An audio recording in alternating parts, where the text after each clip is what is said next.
Soleil ignored her. She lowered the gun and aimed more to the left, around the side of the plane.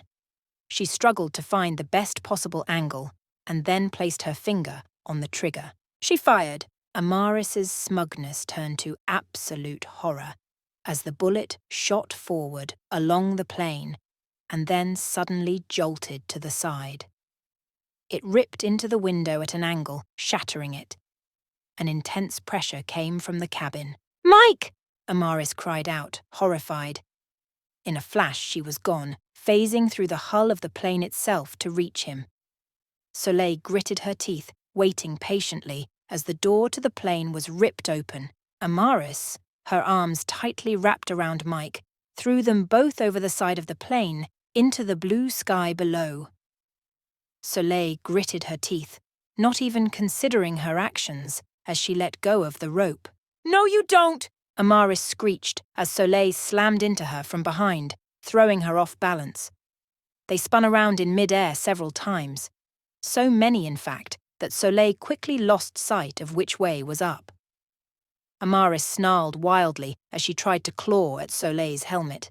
She bent her head to keep her away from the visor and raised her fist. Amaris could not pull herself away from the blow. Soleil struck her across the face so hard she went flying across the sky. Soleil straightened her body and sped up her descent.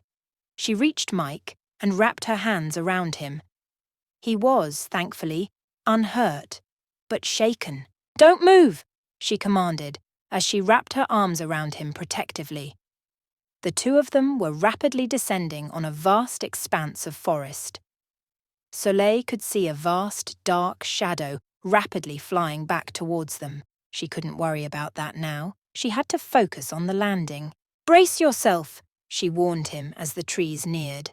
She bent her legs and pushed them outward in front of her, to the branches. Amaris came flying at them, hands outstretched, a terrible grimace on her face. "Ha!" She shot her hand forward and grabbed hold of the other girl. Amaris yelped as Soleil's iron grip tore into her skin. Soleil felt them slowing to a crawl, as Amaris's weight coupled with her flight acted as a form of makeshift parachute. She pulled away from Amaris as she reached the branches of the trees. She gracefully stepped down onto one and then jumped forward to a lower branch. She quickly and efficiently leapt downward to the ground below, holding a shaking, pale Mike. "Holy shit," he breathed. "Holy shit." When they hit the ground, she let go of Mike, and he staggered away from her, looking a little sickly. Soleil could not blame him. She was a little shaken too. "Are you all right?" she asked, concerned, as she stepped towards him. Before she could get an answer, however, a shadow descended upon them.